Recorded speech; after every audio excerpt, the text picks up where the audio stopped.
अब इसके बाद आपको जो अगला क्वेश्चन दिया हुआ है क्वेश्चन 5 का 1 पार्ट है, जो कि लिखा है स्क्वायर रूट -1 इंटू बी। अब ये तो आपको क्लियरली पता है कि ये -1 के जो होता है ये अयोटा के इक्वल हो जाएगा, तो जस्ट बी के साथ अयोटा आ जाएगा। ठीक है, ये क्वेश्चन कंप्लीट। अब ये क्वेश्चन है, कहता है कि 5 कामा -4 -3 कामा -2, इसको ये बेसिकली ये कम्प्लेक्स नंबर है। ये ब्रैकेट इनका लिखने का जो तरीका होता है, ठीक है, इनको जब हम ब्रैकेट ख़त्म करेंगे 5 -4 अयोटा आ जाएगा, -3 -2 अयोटा आ जाएगा। ठीक है, अब ये चूँकि मल्टीप्लाई हो रहे हैं तो 5 मल्टीप्लाई होगा इस पूरी ब्रैकेट से, मेन 5 मल्टीप्लाई -3 -2 अयोटा। इसी तरह ये -4 जो है ये भी इस पूरी ब्रैकेट से मल्टीप्लाई होगा, यानी 4 होता -3 -2 होता। 5 को 3 से मल्टीप्लाई करेंगे, फिर 5 को 2 से मल्टीप्लाई करेंगे, 4 को 3 से, 4 को 2 से, तो ये आपके पास ये आएगा। इसके बाद इसको जब आप सॉल्व करेंगे तो ये आपके पास ये आ जाएगा -15 -10 होता, +12 होता, 8 अयोटा स्क्वायर। तो इसको सॉल्व करेंगे तो आपके पास यहाँ पे पुटिंग अयोटा स्क्वायर की वैल्यू पड़ेगी, तो ये सिंपल फॉर्म आएगी। देन इसके बाद -3 + 2 अयोटा आएगा। अगेन हमने इस ब्रैकेट फॉर्म की तरह इसको लिख देना है, क्योंकि -3, 2 आ जाएगा। ठीक है, ये ब्रैकेट भी कम्प्लेक्स रूट्स को लिखने का तरीका होता है, कम्प्लेक्स इक्वेशंस को। इसके बाद अगला क्वेश्चन आ गया, ये जस्ट यहाँ पे क्या है, डिवाइड है। ठीक है, तो इसको सबसे पहले हम 5 -4 योटा लिख लेंगे, -3 -8 योटा लिख लेंगे। अब डिवीजन है तो ये नीचे चला जाएगा, तो रेशनलाइजेशन होगी, तो -3 -8 हो जाता है, लेकिन यहाँ पे +8 योटा +8 योटा आ जाएगा। ठीक है, ऊपर वाले के साथ मल्टीप्लाई होंगे, नीचे वाले के साथ मल्टीप्लाई होंगे। अब ये याद रखना है, जब भी हम रेशनलाइजेशन करेंगे तो नीचे हमेशा एक फार्मूला बनेगा। ठीक है, तो ऊपर तो वही होगा, नीचे बनेगा फार्मूला a² - b²। ये मैंने यहाँ पे लिख दिया है कि a - b अगर आपके पास लिखा हो और a + b, वो a² - b² के इक्वल होता है। ठीक है, तो ये देखें ये आपके पास a - b और a + b लिखा हुआ है, तो यहाँ पे इस वजह से a² b² आ जाएगा। अब इसके बाद ये जो है ऊपर वाले मल्टीप्लाई ये आया, और नीचे वाले जब हमने इस फार्मूले को ओपन किया तो ये आपके पास ये चीज़ आ गया। देन ऊपर वाले को सॉल्व करेंगे, जहाँ पे वैल्यू अयोटा स्क्वायर की पड़ती है वो डाल दी, तो ये आपके पास आंसर आया। इसके बाद ये आएगा, तो देन फर्दर प्रोसीड करेंगे तो ये आपके पास आएगा। अब ये 73 इसके भी नीचे आ जाएगा, इसके भी नीचे आ जाएगा। ठीक है, तो इसको अगेन हमने ब्रैकेट फॉर्म में जो कम्प्लेक्स नंबर लिखते हैं उसी तरह लिख देंगे, ये आंसर आ जाएगा। ठीक है, अगला ये वाला मल्टीप्लिकेटिव इन्वर्स वाले क्वेश्चन आ गए। ये सिर्फ मैं एक ही क्वेश्चन कराऊंगा, बाकी आपने मैं यहाँ पे नोट्स जो हैं ये मेरे पास बने हुए हैं।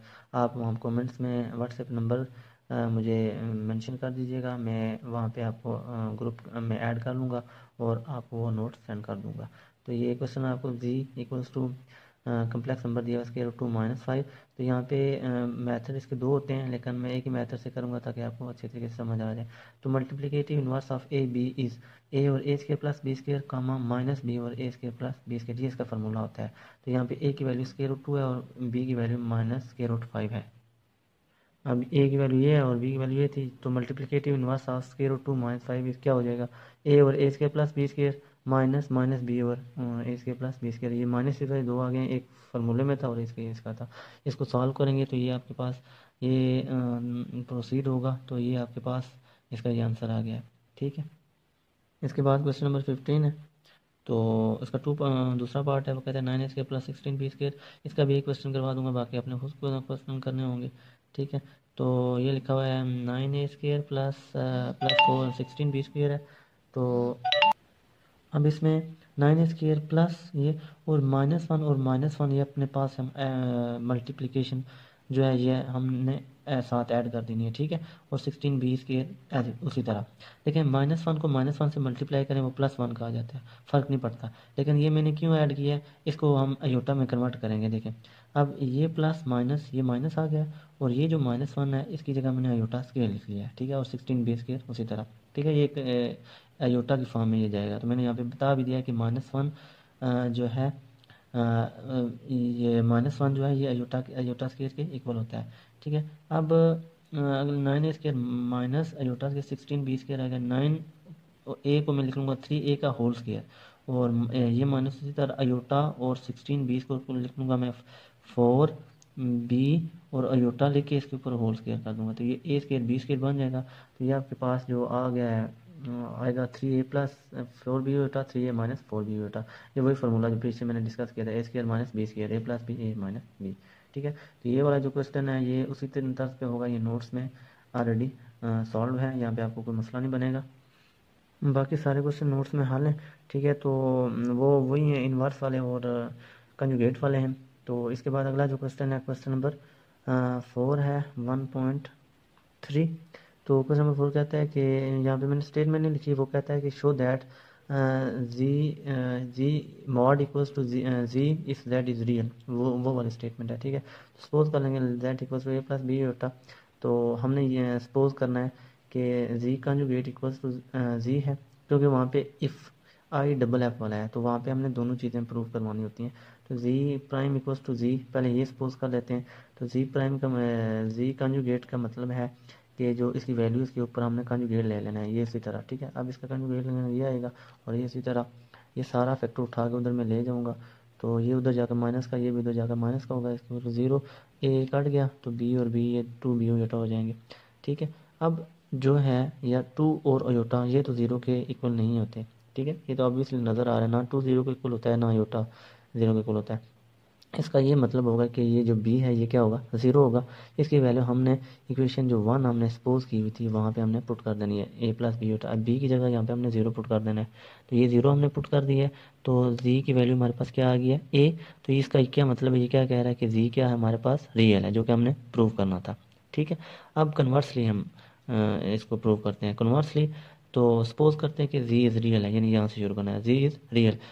तो सपोज करते हैं ये रियल है, अगर ये रियल है तो हमें क्या प्रूव करना पड़ेगा कि अगर ये रियल है तो इसका कंजुगेट भी हम लें तो वो एक जो है कंजुगेट लें तो वो भी एक रियल नंबर आ जाए।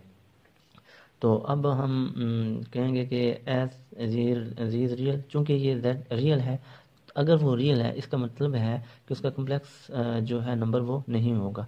ठीक है, रियल का मतलब ये होता है कि अगर कोई नंबर मिसाल के तौर पर 3 है ना आपके पास, तो वो एक रियल है। इसकी पहचान ये होती है कि जो रियल नंबर होते हैं उनके साथ आयोटा नहीं होता। तो इसी तरह इसका ये मतलब होगा कि जो अगर जी रियल है तो हमारे पास जो बी है वो ज़ीरो होगा, यानी ये वाला जो पार्ट है ये सारा ज़ीरो होगा, तभी तो ये एक रियल बनेगा ना, अयोटा वाला ख़त्म हो जाएगा तो ये रियल बनेगा। इसी वजह से हम कह देंगे G equals to A plus zero iota, तो जी की वैल्यू हमारे पास क्या आ जाएगी, ए। तो हमने इसका कंजुगेट लेना है, क्योंकि हमने ये चीज़ अब प्रूव करनी है, जी कंजुगेट इक्वल्स टू जी। तो अब जी इक्वल्स टू ए, अब कंजुगेट लेंगे तो देखें इसका कंजुगेट भी लिया तो वही आया। ठीक है, हेंस देख लें, अब हमने प्रूव यही करना था कि इसका कंजुगेट लेंगे तो वो जी आएगा। हमने दो चीज़ें इसमें प्रूव करनी थी, जी कंजुगेट लें तो जी आए, और इसके बाद दूसरी जो चीज़ प्रूव करनी थी कि जो जी है वो क्या है, एक रियल है। ये दो चीज़ें प्रूव करनी थी। इसके बाद क्वेश्चन नंबर 6 है। ठीक है, क्वेश्चन नंबर 6 है, इसका 2 पार्ट है 1.3 का। ये भी सिंपल सा है। ठीक है, बाकी क्वेश्चन जो पीछे हैं वो मैंने जो नोट्स में हैं तो वो मैं व्हाट्सएप में आपको सेंड कर दूंगा।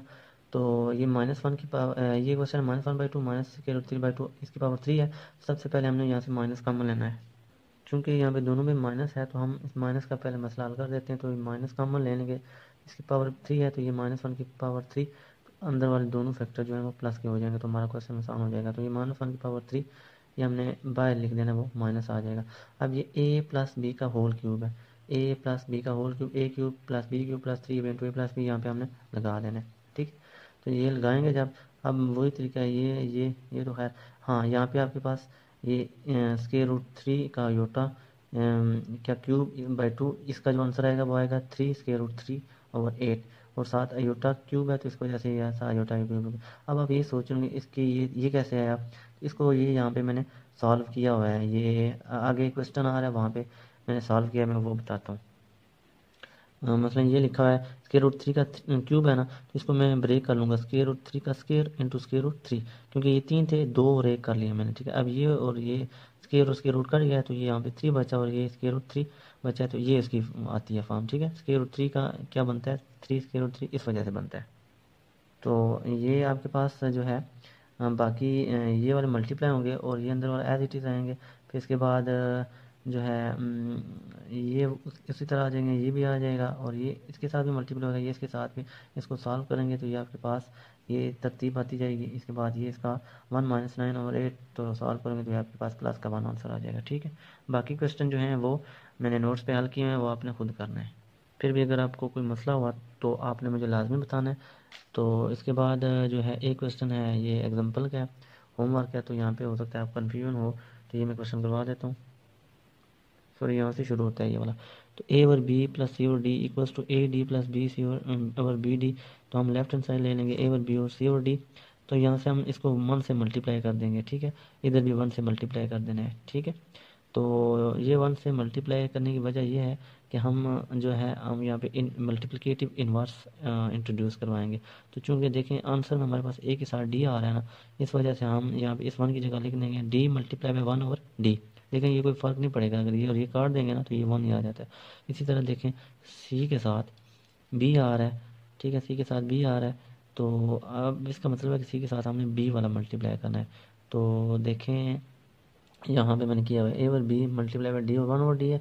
और बी के साथ जो हम सॉरी सी के साथ जो मैंने कहा था कि क्या आएगा, सी के साथ देखें ये आंसर सी के साथ बी है, तो हम सी और डी के साथ बी वाला ऐड करा देंगे, यानी बी को मल्टीप्लाई करेंगे फिर उसके इन्वर्स से मल्टीप्लाई करेंगे, ठीक है। मैं रिपीट कर देता हूँ, ए के साथ डी चाहिए था तो हम ए और बी लिखेंगे ना ये क्वेश्चन, और इस 1 की जगह हम लिखेंगे D multiply by 1 over D, और इसी तरह सी और डी के साथ लिख देंगे B multiply by 1 over B, ठीक है। अब ए और बी इसी तरह D one is D over D, B one is B over ये वाला बी आ जाएगा, सी और डी इसी तरह। अब ए डी मल्टीप्लाई होंगे बी डी मल्टीप्लाई हो जाएंगे बी सी और बी डी। तो अब देखें डी बी डी इधर भी है बी डी इधर भी है, तो हम इसको अलग कर लेंगे, ए डी लिख के 1 ओवर बी डी और बी सी लिख के 1 over B D. 1 over B D 1 over B D देखें कॉमन आ रहा है, तो ये बाय राइट साइड पे कॉमन ले लेना है, तो ये इधर ही कॉमन लेना है, ये ना आप इधर कॉमन लेना है, ये इसका रूल होता है, ठीक है। तो इसके बाद क्या बचेगा ए डी और बी सी आ जाएगा, तो ये जो है ये मल्टीप्लाई होता है, ये इसके नीचे आ जाएगा, ये राइट हैंड साइड आ गया।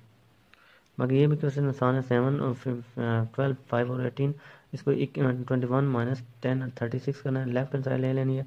लेफ्ट हैंड साइड में देखें हमारे पास जो है 12 और 18 का वैसे तो एलसीएम हमें लेना होता है जो क्वेश्चन दिया होता है, लेकिन इसका जो एलसीएम आता है वो 36 आता है। इसका मतलब है 12 को हमने 3 के साथ मल्टीप्लाई करना है और 18 को 2 के साथ मल्टीप्लाई करना है। तो पहले तो जिस तरह पिछला क्वेश्चन किया 1 और 1 ऐड कर देंगे। अब इस 1 की जगह हमें मतलब 36 बनाना है ना 12 के साथ, तो हम लिखेंगे 3 मल्टीप्लाई 1 और 3, लेकिन ये 36 बन जाएगा 12 को जब 3 से मल्टीप्लाई करेंगे। अब 5 के नीचे 18 है, तो हमने 36 बनाना है, तो 18 से 2 मल्टीप्लाई चाहिए होगा ना, तो 2 मल्टीप्लाई 1 ओवर 2 लिख लेंगे। इसी तरह अब क्या होगा 7 और 12 उसी तरह 3 और 3 आ जाएगा, 5 और 18 ये आ जाएगा 2 1 2 और 2 आ जाएगा। अब ये 18 21 ओवर 36 आ जाएगा, इसी तरह 5 2 10 ओवर 36 आ जाएगा। देखें 36 आ गया, तो ये हमने क्या कर लेना है, ये हमने जो है ना 1 इधर 36 था इधर 36 था, तो ये हम बाहर कॉमन ले लेंगे, यानी 21 से भी बाहर मल्टीप्लाई कर देंगे, इधर ये बाहर कर लेंगे, ठीक है, कोई फ़र्क नहीं पड़ता। ये 36 भी इधर मल्टीप्लाई है, ये इस स्टेप में 10 मल्टीप्लाई 1 और 36 ये नहीं अलहदा कर लेंगे। अब देखें ये इधर भी 1 और 36 इधर भी 1 और 36 है, तो ये बाहर हम लिख लेंगे। अंदर वाली जो चीज़ है वो -21 और -10 है, तो ये लिख लेंगे। अब क्या होगा कि ये जो है इसके नीचे मल्टीप्लाई कर देंगे, -21 और -10 और ओवर 36, ये इसका राइट हैंड साइड जो कि हमने प्रूव करनी थी ये वाली आ गई, ठीक है। बाकी भी क्वेश्चन यहाँ पे मौजूद हैं, वो आपने खुद करना है। तो यहाँ पे ये भी क्वेश्चन दिया हुआ है, ये सिंपल से क्वेश्चन है। तो उम्मीद करता हूँ ये आपको लेक्चर समझ आया होगा। अगर फिर भी मसला हुआ तो आपने लाजमी पूछना है कमेंट्स में।